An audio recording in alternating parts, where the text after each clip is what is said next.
The thought of doing a chase scene on a moving, undulating bloodstream. I didn't think about how hard it was gonna be. I just thought the animation potential was gonna be so cool. Don challenged us all in this scene to make something that was special, something different that you'd never seen in a Disney film before.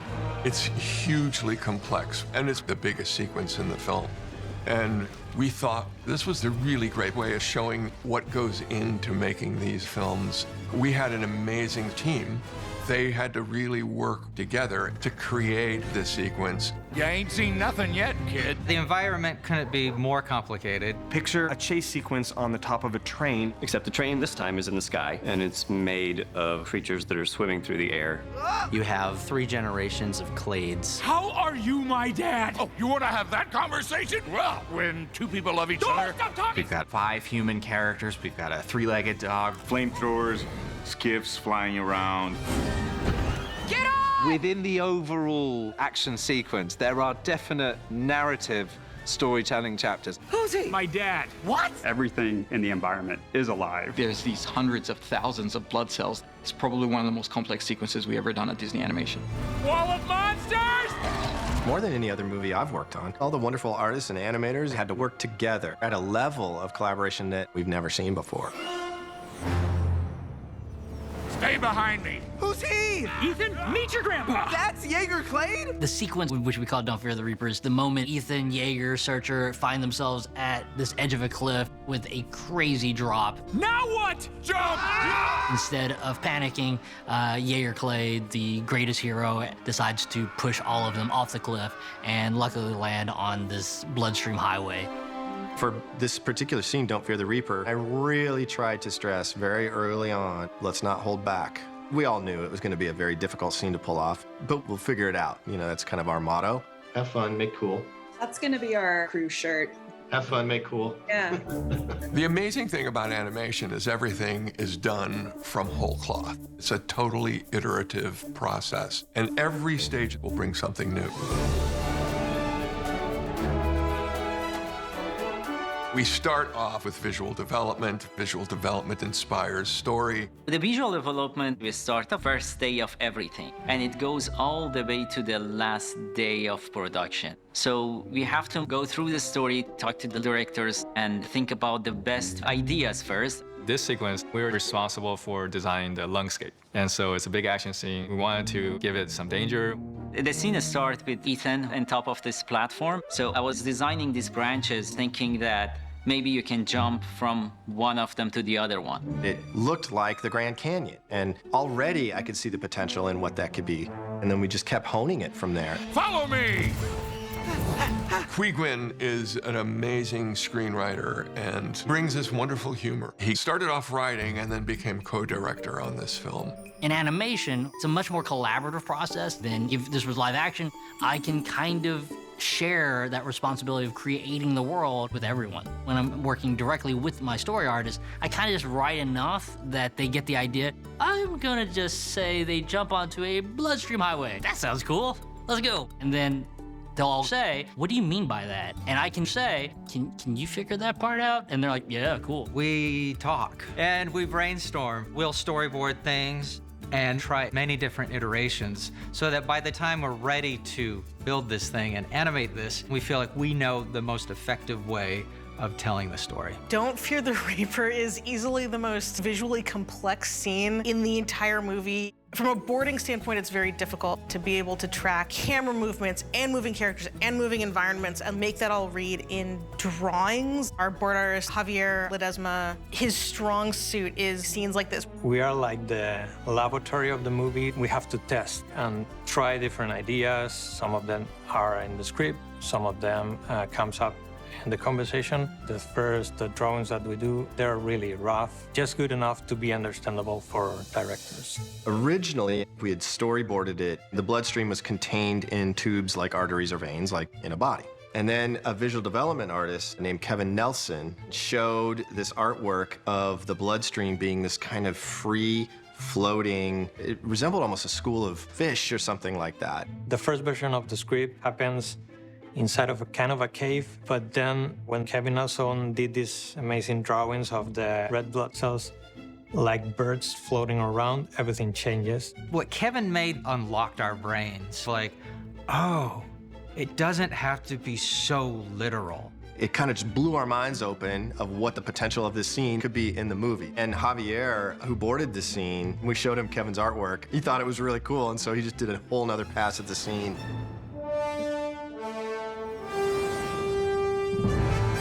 In animation, we have, realized that you don't actually see or visualize as much until you put it on the screen. So we actually cut the film before we animate.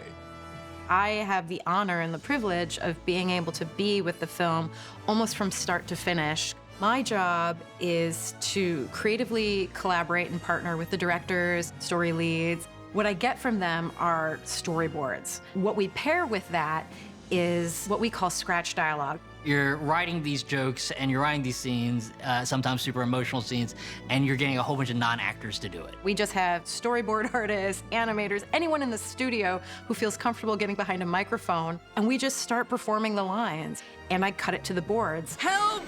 Help! Ethan!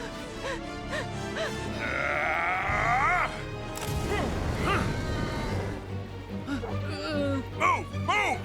If those words with these non-actors, if they can actually land, then with the real cast, it'll just be even better. It's like a comic book that's come to life. It doesn't look anything like what you see in the final movie, but it's the bones.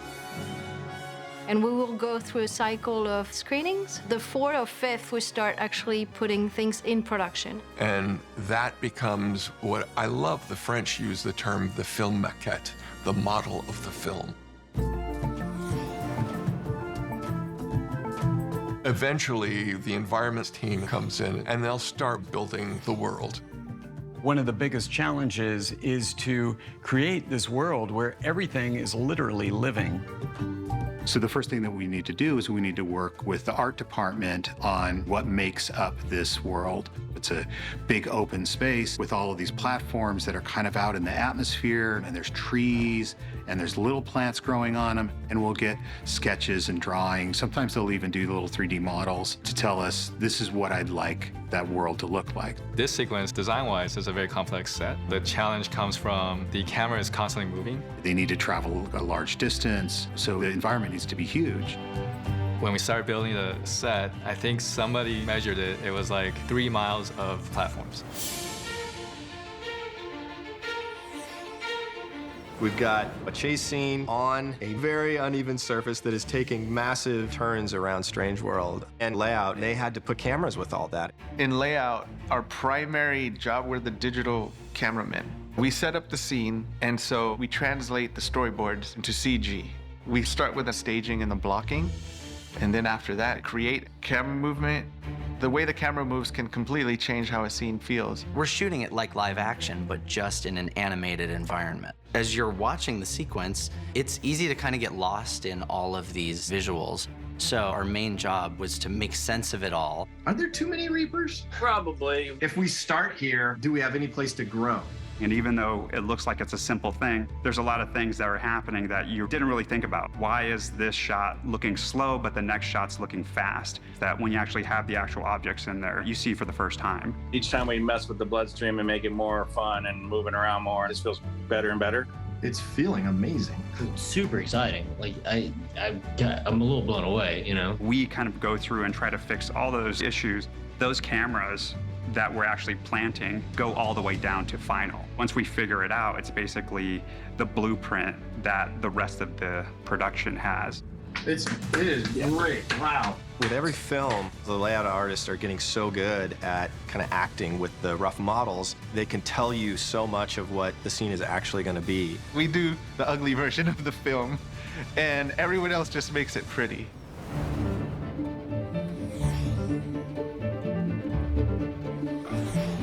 So crowds was a huge part of the sequence. Crowds are not necessarily just crowds of humans, which we certainly have at the beginning of the film and the end of the film. Without crowds, there would be no Strange World. In the crowds department, we were responsible for hundreds of thousands of creatures. We've got blood cell superhighways, massive crowds of the macrophages. There's a lot going on. The stream of blood cells are considered crowds because the blood cells themselves are individual characters who are individually animated. If you look carefully, you'll see that they're not all moving at the exact same speed. Some of them are going faster than others. One of the things when we were working with layout was how are we going to be able to compose and figure out the timing of how these characters are going to move across these streams. We need to provide animation a surface to animate on. And this surface is alive. We didn't have the technology needed when we first started. The very earliest version of it is just like a ribbon strip, but that didn't give it the energy needed. So we developed what we call the layout train. It's basically like conveyor belt of blood cells that we can bend and morph into whatever shape we want. Once we got that, we're like, all right, we can make this scene.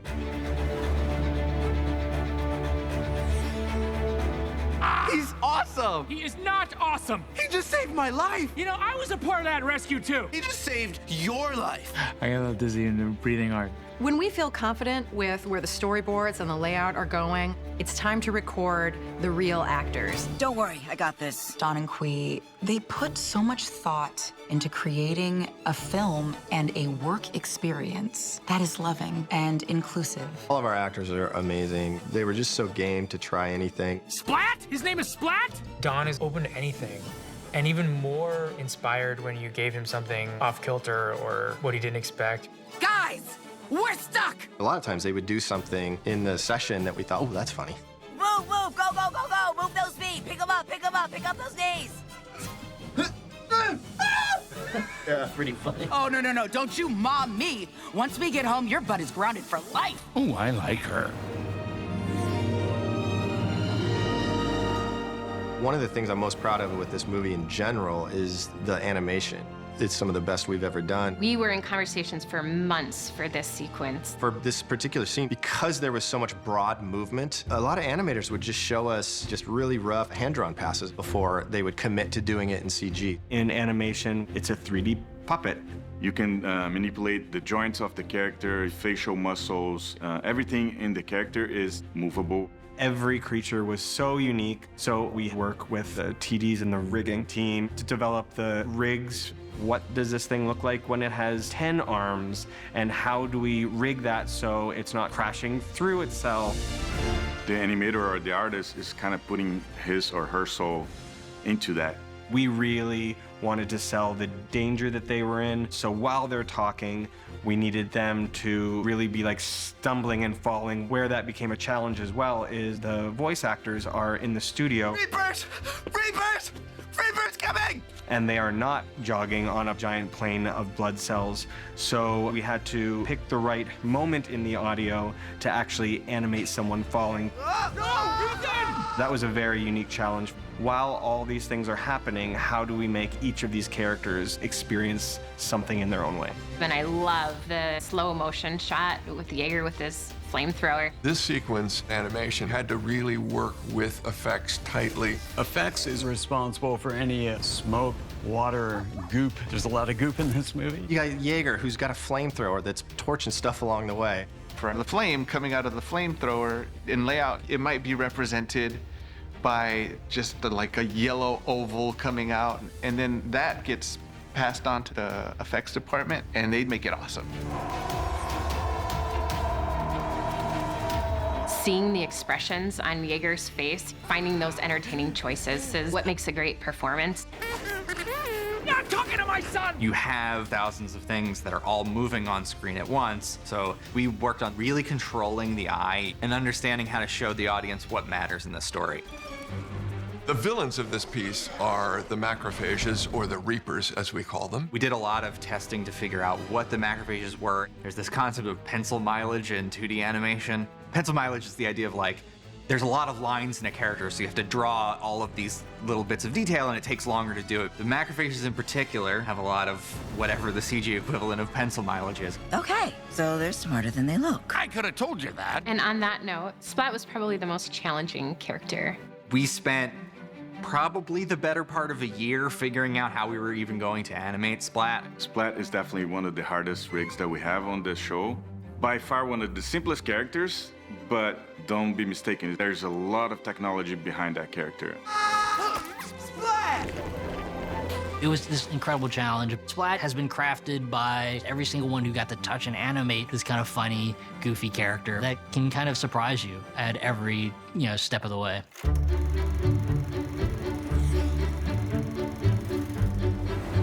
Tech animation is an art in itself.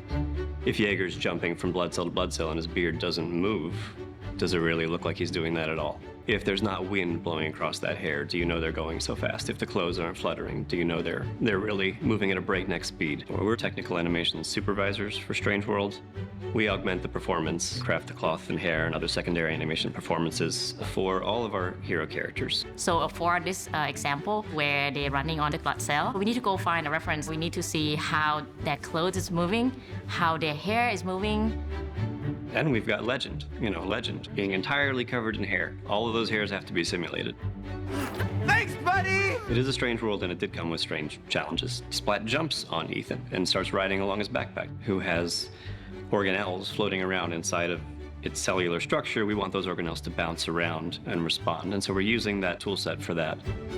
The goal, in terms of the way that we're crafting the secondary performance, is believability. The computer will calculate how the outfit should react every time when we do a big batch of renders. Because we use a new technology, there's always epic fails. Sometimes you'll be watching a sequence and all of a sudden someone's hair will take a sharp right or left turn off their head. Sometimes we get the hair explode out of, like, what is happening? And, it's always entertaining.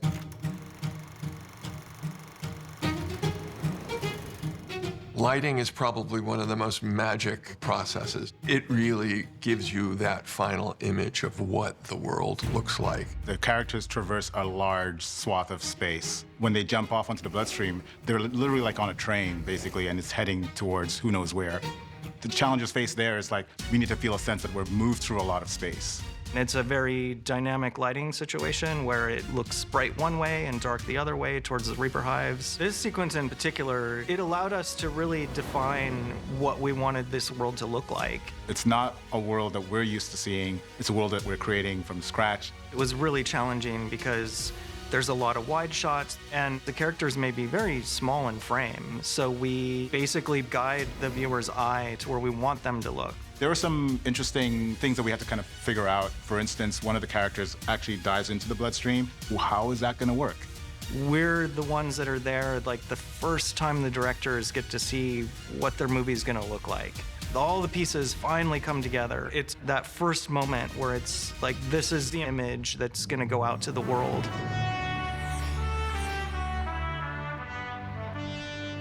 Render is when you take all of the geometry and make it into a picture. It's almost like baking the recipe and you get a pretty cake at the end. That's sequence 290 right there. Yeah, the square where it goes off the top. Every movie that we make gets progressively more complicated. Time for a barbecue. That ain't good. Every night we render all the shots and we look at what's not working and we figure out how we can make it work. We made a heat map that basically shows the heaviness of the scene. So you look at the frame and you can see the red stuff is heavy, the blue stuff is not. Most of the time, there's a thing in the back that's really red, that's taking a super long time, and it's very easy to fix, but it's very difficult to actually see that. You've got huge sweeping blood cells, you've got a macrophage crowd, so we're really stressing the system. Some of those frames were taking 1,000 to 1,200 hours to actually render. The platforms are covered in extra detail that you probably won't see, except when you're really, really close up. And that's where Tactics can go in and start removing things. Nobody's gonna notice from frame to frame, but it's gonna be 10 times faster. There's so many moving parts, and getting them all to work together, it's literally magic when it happens.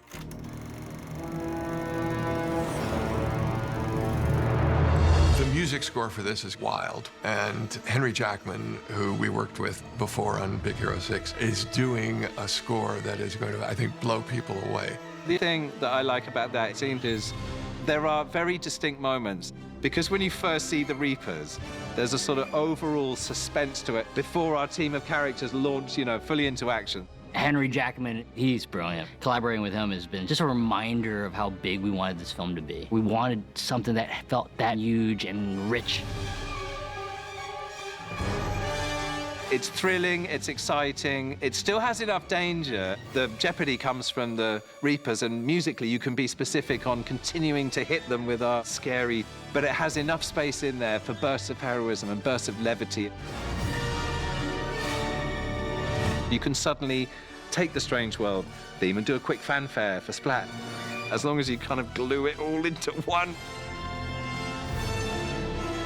You know, when it comes to music, that's super challenging and exciting because everything comes together. That was brilliant.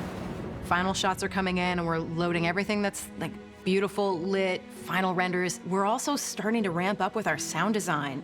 And this is something we do with a sound designer at Skywalker Sound. The sound designer, they're gonna start, you know, designing the hard effects, and there's a lot going on, you know, in terms of sound. And it was about creating a whole world. I wanted this movie to evoke those wonderful adventure stories. And Shannon Mills, who had worked with on Big Hero, came on to do the sound design. With animation, you're starting with a totally blank canvas. It's up to us to give it a sonic landscape to match the fantastical visuals. Even though these things don't exist, it's finding the right sounds for the Reapers, footsteps on a blood cell. We want to try to root that in reality as much as we can. So we'll often use existing sounds and change them to make them a little more fantastical. Great idea, Splat! You know, a character like Splat, for example, needed a voice very early on, and Shannon Mills and his crew were able to just create this super cute character. Samson Nesland on my team was instrumental in creating the voice and sound design for Splat. We actually ended up using mostly human-based sounds for Splat because that's what worked best emotionally. I would record a lot of weird vocal stuff, altering the sounds after the fact, trying to find emotional qualities with keeping that otherworldly quality that Don and Qui were after. The team did a fantastic job, and it's always a dance, balancing music, sound effects, and dialogue, and everyone really pulled together to make this amazing scene. I mean, the final result just blows you away. Can you not show off while we are running for our lives? You know, you're working with some of the most talented people in the world when it comes to this stuff. They came together and created the sequence that you now see in the film. These movies are fun to make and special to watch because you're watching the work of like hundreds of people. The scene is a true collaboration between every department. When I see the final result, it's amazing to see. We're all super proud of it, and we love to explain how we make these imaginative, complete fantasy worlds. There were so many wonderful times where I could kind of just step back a little bit and let all these super smart, talented people kind of run with this idea. Don't Fear the Reaper nailed the promise of what this movie could be.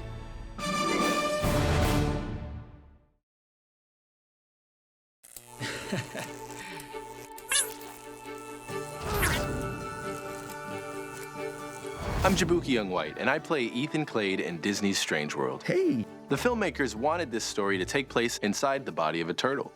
In order to keep this secret until the very end, they imaginatively altered the look of the world that you saw, all the way from the lungs to the T-cells. However, while they made the world their own, the filmmakers always stayed true to science and biology.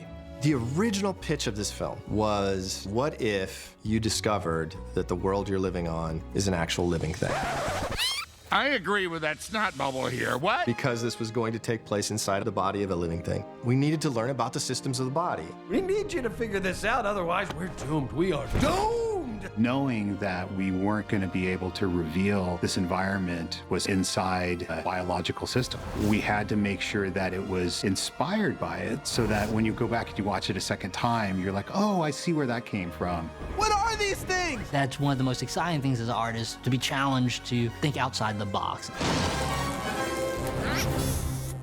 At Walt Disney Animation Studios, research is imperative to tell stories the right way, and Strange World was no exception. The filmmakers and animators reached out to many different medical experts, scientists, as well as biologists to inform their creative decisions in how they designed the creatures and landscapes for the film. The first thing we do is do our homework. We did a lot of research about how cells work, how the organs actually function. Don was excited about grounding this as much as we could in science, and we did research for everything. very early on. It was always the idea of doing human beings entering a vast biological space, which is the living system of a living thing. We did a lot of research with electron microscopic imagery. What I started to see in these images were landscapes, and then these little microscopic creatures. If you imagine that on a human scale, they would be terrifying monsters, you know? And so once that goes through the filter of all the wonderful artists and animators at Disney Animation, I knew the visual potential could be like something we've never seen before. Awesome. Stuart Samita and Beth Riga were two scientists who came on, and the information they were providing us was so valuable. I am a PhD in biological anthropology. My research is on cellular structure. And I have a PhD in the biological sciences, but my research expertise is in paleontology. It's not just dinosaurs, it's whole ecosystems, which is one of the reasons we came to this production. What we have going on in Strange Worlds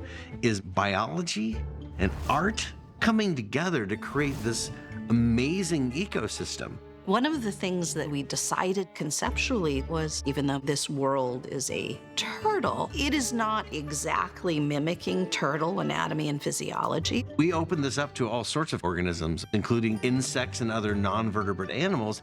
And what that meant is that we had a blast coming up with all sorts of different ideas. So it allowed the writers and the artists to sort of pick and choose the combination that they wanted to create to build this composite organism.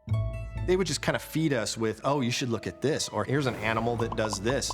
We got very excited by the potential of what this could be. Have you ever wondered if a strange world lives inside of you? Now imagine the landscape within your lungs. What about the stomach? For Strange World, a lot of talented people designed and developed the environments and reimagined the many different parts and inner workings of the turtle's body. Well, the turtle concept, that was something that Don hit upon early on in our research. The turtle in many cultures is a common concept for the world. The actual entrance into the world is one of my favorite moments. One of the things we discussed very early is insects as a model for respiration. Instead of having a single trachea, why not have all these open holes through which the respiration occurs? And we can see that makes it into the film. When the venture literally pops through some sort of membrane, and all of a sudden you're in this world that you could never have imagined. When you breathe, you're basically going to take the outside air in, and it's going to hit a membrane that's wet, and oxygen will diffuse through, and it's the interface. It's how we get the air to interact with our blood. The initial space that we kind of fall into is like the lungscape. Those little trees that are the alveoli with the little spheres that are ventilating, and when you first encounter these, you're like, oh, weird trees. When you imagine what they are, which is a series of tubes ending in a blind, very thin sac, that is the gas exchange mechanism in our lungs. The bronchial tubes are the things that are swelling that look like trees. Even the trees are cool. As a pre-med major who studied biology, it was like my two worlds coming together. When the trees are breathing, if you're a biology major, you're probably like, oh, I see what they're doing. And then those like grass type on the land, they are cilia, which surround those cells and look like sea anemones. It's also a protective agent within the body. When they went deep into the organism, things are all wet and moist and squishy. Life is water-based. The fact that the weird world they're in had lots of movement, it was the hint that you're actually inside of an organism. The burning sea.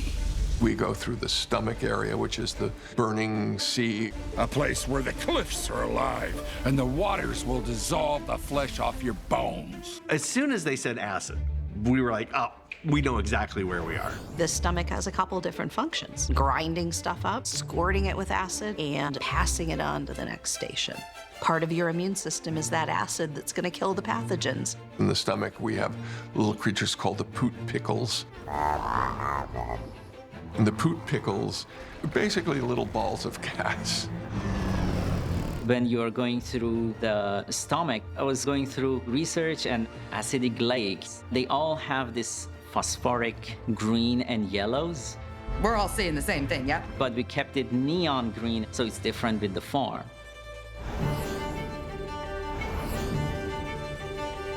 I really love the liver because using the shapes that we found in our research, we created these canyons that have a bottom and a top. And the liver's job is to be I like to explain it to my students like a food court, where you're funneled in, you drop off and pick up what you get, and then you funnel yourself back out. Visually, that's a stunning place for the venture to fly through, rooted in science. Dendritic cells, macrophage, killer T cells, all microbiology that creatures and characters are based upon in this movie. Check it out. There were immune system cells that had different functions that we felt could help our story. Those cells are basically after anything in a body that is not supposed to be there. And certainly our characters aren't supposed to be there. The macrophages are, the grunts, the Marines. They're the first line of defense. A macrophage is a kind of white blood cell and is there specifically as part of the immune system to engulf pathogens that come in. Macro meaning big, phage meaning to eat. They're big eating blobs. They keep part of a disease or an antigen on their self. And so animators, they did some great 2D tests, like hand-drawn tests to explore this. It eats the propeller, spits it out, and it turns into a hat. That was a direct interpretation of the science in a creative way. What are those things? If the macrophages are like the Marines, the killer T's would be almost the Navy SEAL team. It's actually the first immune system cell that we see early in the film when they're just entering Strange World. Get us out of here! When we were looking at the different cells, you have different cells that destroy antigens by either consuming it, which were the macrophages, or killer T's that pulverize it. And so when we were looking at creating the killer T to look like a pterodactyl, we were creating something that had a beak that was allowed to just stab at something. That moment when Searcher, Ethan, and Splat are riding on the back of one of those killer T's, it delighted both Don and I to no end. Pterodactyls are a big element to pulp stories. And this is my favorite dinosaur. This is the promise of those pulpy moments in the movie. I can't outrun him! Let's talk about my co-star Splat. The dendritic cell. They're like the scouts. Once an antigen, like a foreign object, comes into the body, these little dendritics come and they kind of touch it and feel their way around it and try and suss out friend from foe. And that's where Splat became a creature. Splat's job is to defend the organism. When Splat takes Searcher's handkerchief and runs up to the Reaper and is like, hey, here's this thing. It's as directly as we can translating science into characters. They're called dendritic because they have those little finger-like projections, those dendrites. That is so weird. So the little spiky bits is what characterizes the dendrite. They really hit the nail on the head when they showed just how flexible those things are. They can slide through spaces. They can make themselves real skinny and push through. That's exactly what we see with Splat. That character is just kind of a perfect marriage of biological accuracy with Disney fun. I really liked the bloodstream. It was this flying stream of creatures, and it felt so fantastic. And it just is a really cool element to have and play within our environment. If you look carefully at the bloodstream, you'll see that they're often leaving the bloodstream to go and collect oxygen. They even change color. The blue blood cells are deoxygenated. They leave the stream and they go and collect oxygen. They turn red. We didn't limit ourselves to the kind of blood vessels you see in vertebrates, where we have what's called an enclosed circulatory system, something in tubes. And insects have what's called an open circulatory system, where the fluid just sort of sloshes around. So we had sort of the best of both worlds. And these things? Funny little goobers, aren't they? I didn't know exactly what a stem cell was. I knew that they were important. Every time I blaze a trail, they unblaze it. They are caretakers. And it was really fun to see the artist just run with this. Oh, here you go, little guy. The heart, even though it's damaged, can be regenerated. As we were experimenting, we wanted it to not literally be a heart, but to have enough there that we recognize in hindsight the properties of a heart. And there's a beautiful scene at the end where all the cells that actually repair everything, they basically come back repair the heart, and everything starts to flourish. It's the savior in a certain. The heart is really a colonial organism, with each of its cells having those inherent probabilities. When you put them into communication and then give them a leader, they will beat in unison. Just like the Quaid family depends upon the health of the turtle they live on, we too depend upon the health of our planet. The strange world we live on is our home. It is fragile, beautiful, and alive. And like the Quaids, we all can be heroes by protecting, preserving, and keeping our home, planet Earth, healthy. The best legacy we can leave is making a present worth opening tomorrow. You know, I think the best things about making a Disney movie are the films that allow us to talk to our kids after the movie's done. What you're trying to tell is a story about a world that we need to protect. It's more than an animated film. It really is talking about things that are quite central to our existence as organisms. If we knew that what we lived on was literally living, how consciously could we interact with it to make sure that we have this living thing keep on living for our kids, our grandkids, and generations to come?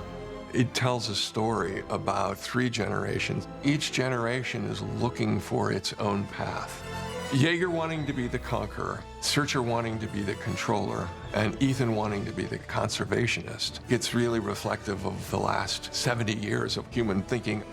We have never had more information to understand how do we deal with the changing climate and our own contribution to a changing climate. As a parent, we're leaving a world to our children that we have damaged. People like Ethan are gonna be the solution. I hope you enjoyed this in-depth look at the science of Strange World and maybe learned something about your own body in the process. Bye for now, or as Splat would say,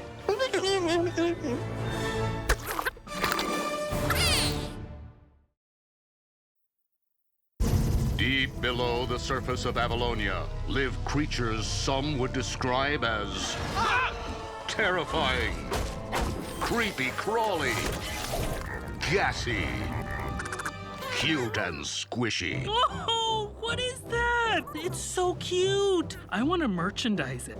Ow! Fearless explorers have returned from their journey to the depths below the Western Mountains, bringing back detailed notes and observations about these creatures from this strange world. Yeah! Like this one. With a total of 22 ventral limbs, the purple, blue, or pink-bodied G. globulus, more commonly known as the slug bus, are some of the larger invertebrates in subterranean Avalonia. These sweet, agreeable, and unconfrontational masters of mucus spend their time traveling around the environment detecting areas of low humidity. Once an area is discovered, they stop to create pools of steamy mucus while also adding their slime to surfaces like cliffside walls, the ground, and rocks. Is this thing dangerous? Maybe. Explorers have noted they show remarkable obedience to human command and interaction. However, conservation efforts should be made to limit human interaction, as they are easily distracted and controlled by our behaviors. Moving to the burning sea, we can observe this inflatable creature. Sea Pepsis, aka Poot Pickle, has stretchy, elastic flesh that expands and contracts, giving it balloon-like properties. While heated air helps them with their buoyancy, a sudden release allows them to shoot through the air with great speed. This high-speed technique is often used to dodge dangerous acid bursts. While they are quite skittish around anything that walks on the surface, they are much friendlier with flying creatures.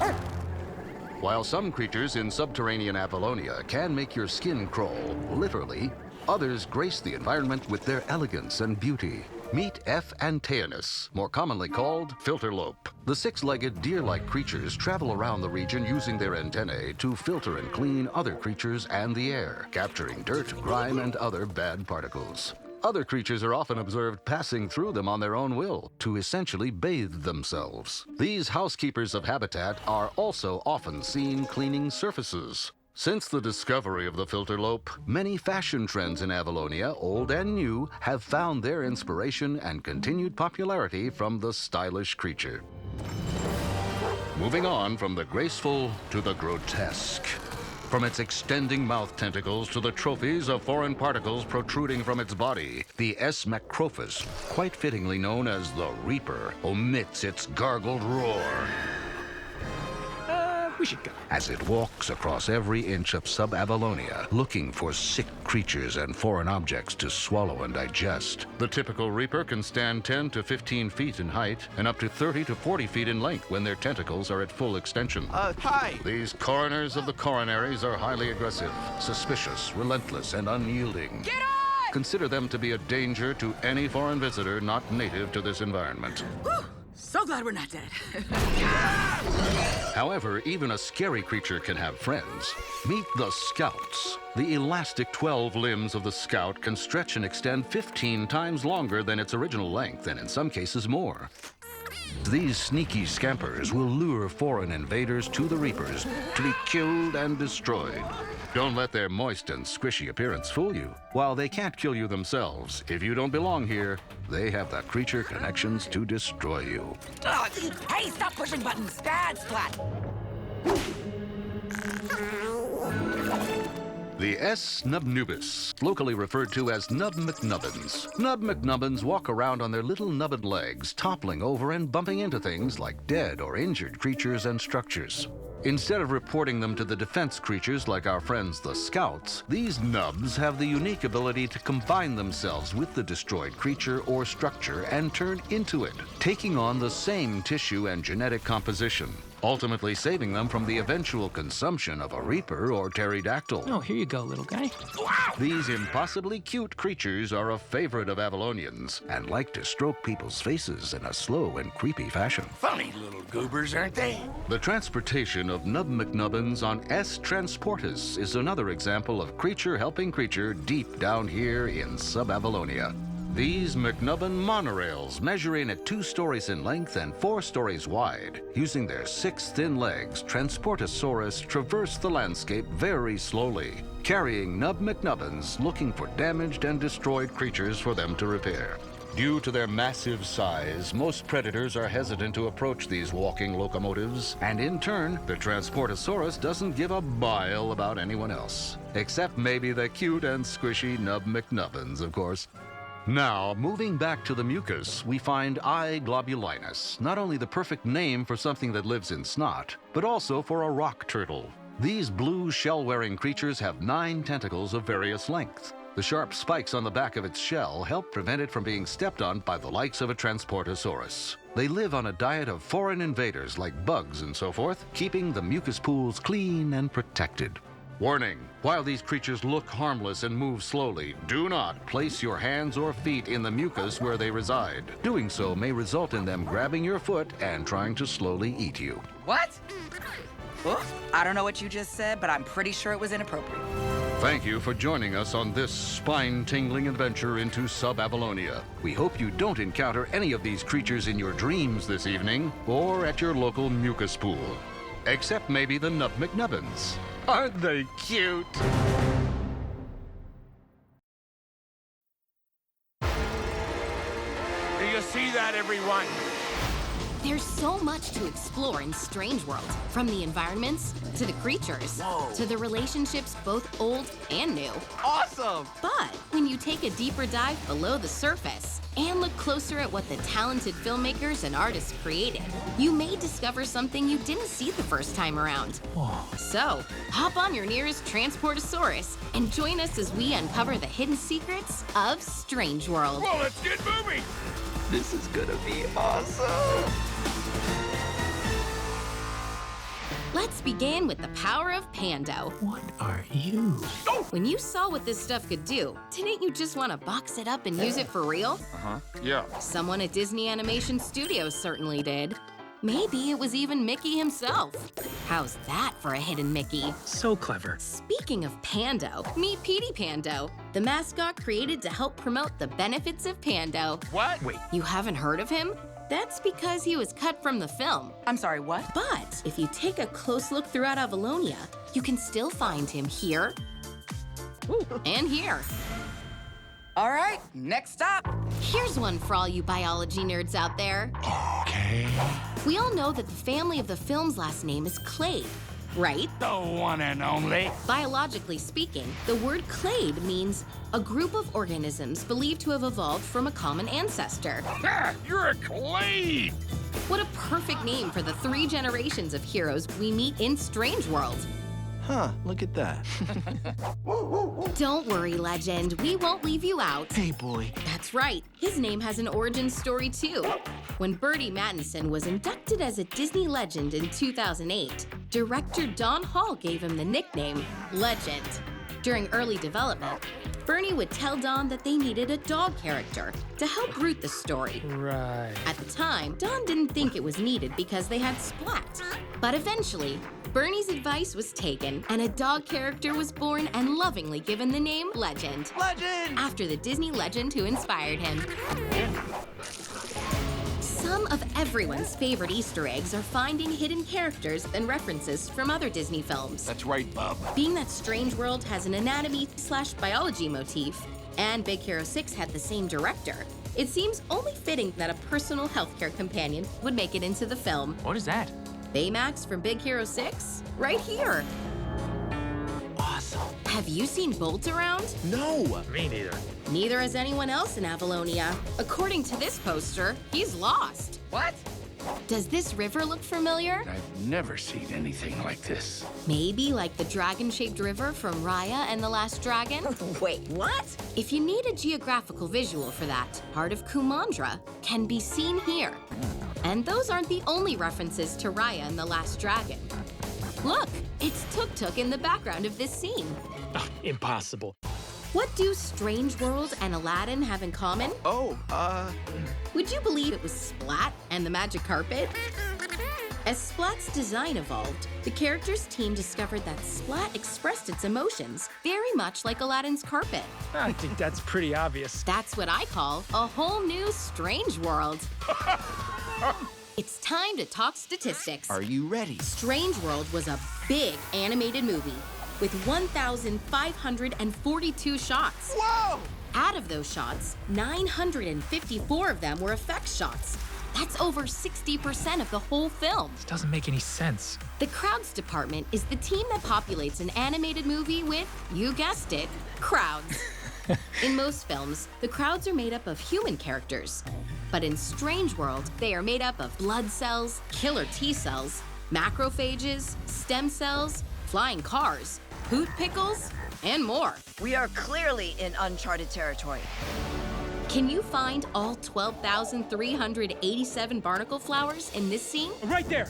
Or how about the 8,379 reapers crawling along the Pando route in this shot? What's happening here? If you think that's a lot, in this shot, 2,534,453 blood cells were used to resurrect the heart. What? Only topped by this shot that had 3,421,000 blood cells. Whoa. All in all, there are over 50 billion individual crowd elements in the entire film. It's kind of amazing. Right? Not only keeping the crowd department super busy, but making this the most complex, largest scale, and most diverse project Disney Animation has ever taken on. It is incredible. On that note, I'm sure you now understand why there is so much to see in Strange World. That's what I'm talking about. And how every time you view it again and again, you may find even more hidden secrets. Right, Splat?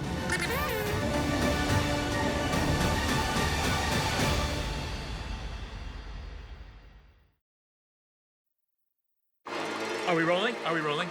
All right. Okay. All right, here we go. Okay. Watch this. Come on. Come on. Guess what, Dad? I don't need your appreciation. I just need you to... Guess what, Dad? I don't need you to... Thank you. How many times have I told you? Rule number 33, don't feel the white. Come on. Come on. Do you need to potty? You need to party. You need to potty? You want to potty? You want my dad for an expedition? What, am I funny to you? Oh, you think we're funny. We're funny guys, right? Come on. That's what I'm talking about.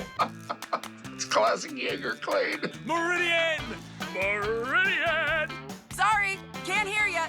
Too busy being awesome in here. What are you doing? Crop dusting. Okay. No, wait, no, never, no. Yeehaw! Yeah, that'll do. I see what I'm working with. How far down does it go?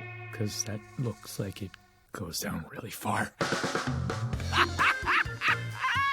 And a giant eyeball! We practiced this. I swear we practiced this. That's my vape. That's my vape. Stand back, Dad. I'm about to light these Reapers up. Serve it up. Serve it up. Come on, Papa. Serve it up. What the? I don't know how that came out of me, Dad. You can just throw it. We made it! Nailed it. And that's how you do it. All right, then. Good night, everybody, and thank you. Woo! Just gonna take a... I was just, Thank you. Very. Goodbye.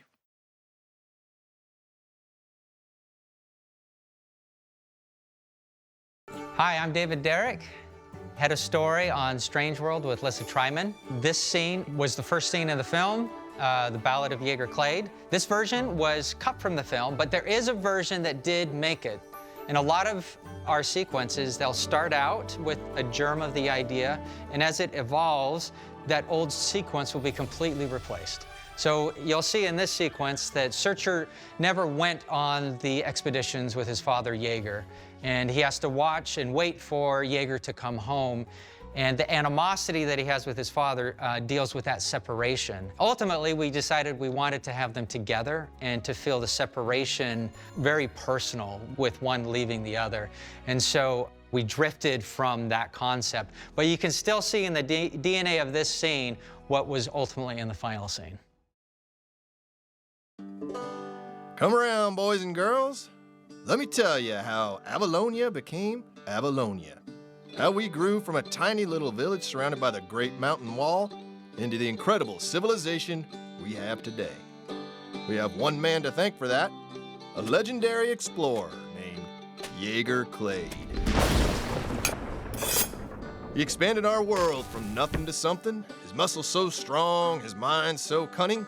He explored every corner, cut down that dark jungle. He made way for Avalonia. Well, it was barely a struggle. And then came a kid, a son named Searcher. Skinny little tyke, loved being held and nurtured. As soon as they met, Jaeger had no question. Searcher Clade was made to follow his father's legend. But Searcher had his own ideas of what he wanted to be. Instead of fighting and exploring, he loved planting crops and hugging trees. He tried to tell his dad, confess his truth, but Jaeger had other things on his mind. One last mission to do. For there was still a stone that was left unturned, the great mountain wall that encircles our world. A mystery no other explorer could crack.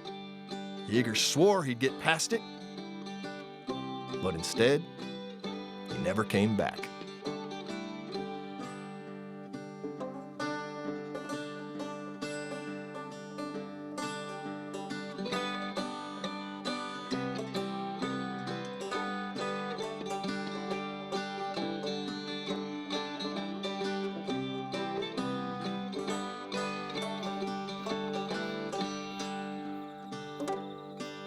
I vow to never be like you.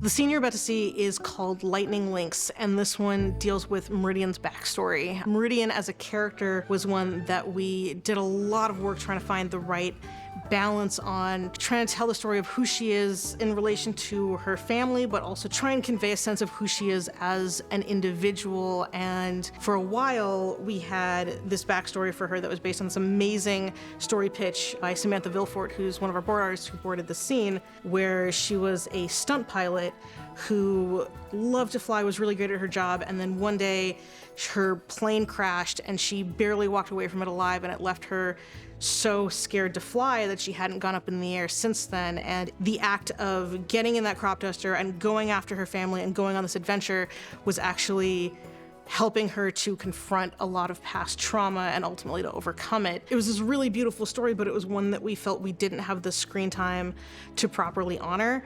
So ultimately, this scene wound up getting cut. But I think it's a really great one. It shows Meridian and Callisto, who are two great characters, getting to interact with each other and kind of start to form a friendship of their own. So I hope you enjoy it.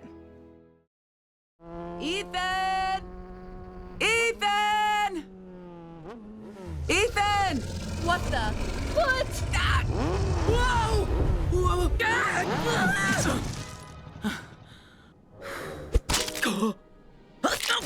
up! Get up! Get up!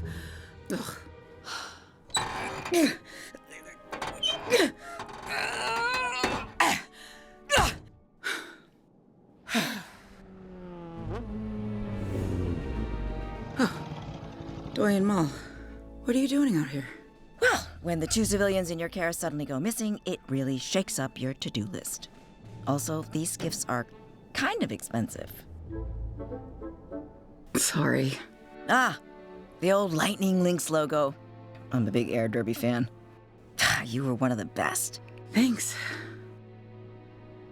I was there, you know, during your last stunt show. Oh, it's good to see you're doing well. It must have been hard getting back in the air. Try terrifying. But you did it.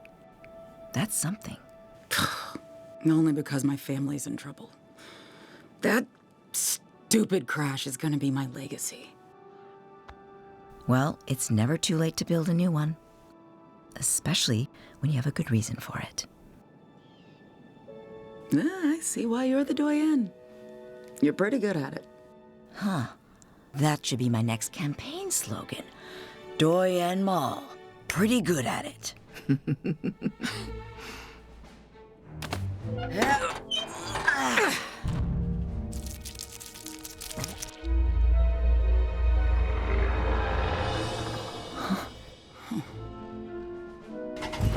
Okay, let's go retrieve your family. Faster we find them, faster we get back to saving Pando.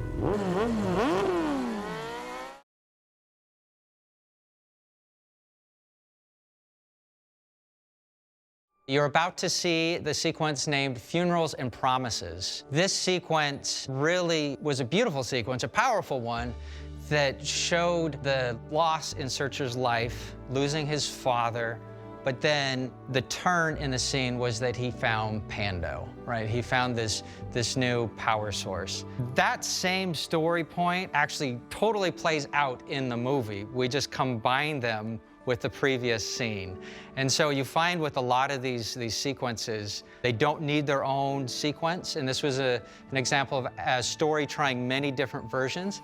And ultimately, we decided it would be better if Searcher actually feels this loss personally, seeing his dad leave and choosing to go the other way. This sequence was storyboarded by Jeff Snow and Chris Yore. Enjoy their fabulous work.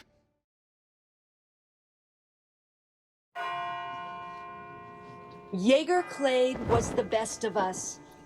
And though he never returned, we now have an answer to our greatest question. If he couldn't pull it off, it's clear now that it can't be done. There is no path to the other side of the mountains. The cost in hunting for it has taken too much from us already. It is time to finally say goodnight to the age of exploration. Instead of looking outward for Avalonia's future, we will now look inward.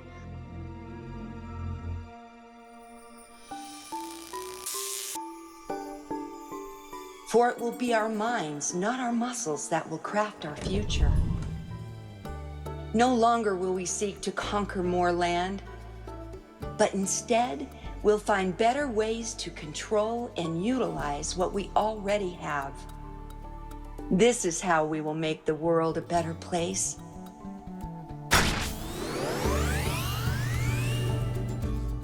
This is our new beginning. Our destiny is not beyond the mountains.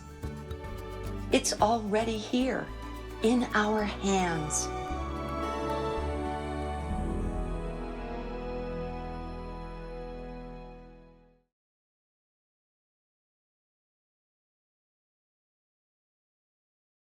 Hello, my name is Lissa Tryman. I was one of 2 heads of story on this film. The scene we're about to see is called Searcher and Ethan. It would have taken place at the end of the first act. It's after Callisto has come in and told Searcher, Pando is in trouble, it's dying, we need you to come on this expedition to save it. Ethan wants to come with Searcher. Searcher says no way. Ethan gets upset and storms up to his room. We have always had some version of this scene in the film. You'll see it in the final version, a scene where Searcher and Ethan have this real heart-to-heart where Searcher talks about his childhood and how difficult it was to be the son of the great, the one, the only Jaeger Clade. Tenny Isakanian boarded this scene for us. It was really heartbreaking to have to cut it and move it because she brought such great character and emotion to this version of the scene, but where it was for pacing, we really just wanted Searcher to get on that ship and go off on this adventure, and so we had to move it earlier, but it's a really beautiful scene, and I hope you enjoy it.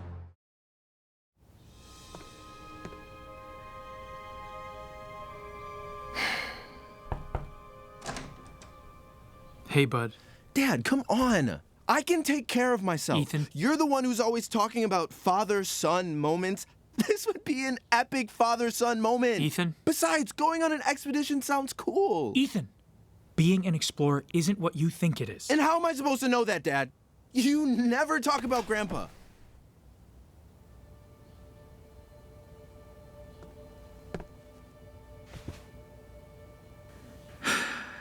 I never talk about him because we didn't have a great relationship. Everyone thinks of Jaeger Clade as this amazing hero, but that's only because they didn't have him as a father. To me, he was just a really bad dad. He only cared about conquering those mountains. I only care about you and our family, our future. This place is meant to be yours, Ethan. And I am going to do whatever I can to make sure you get it.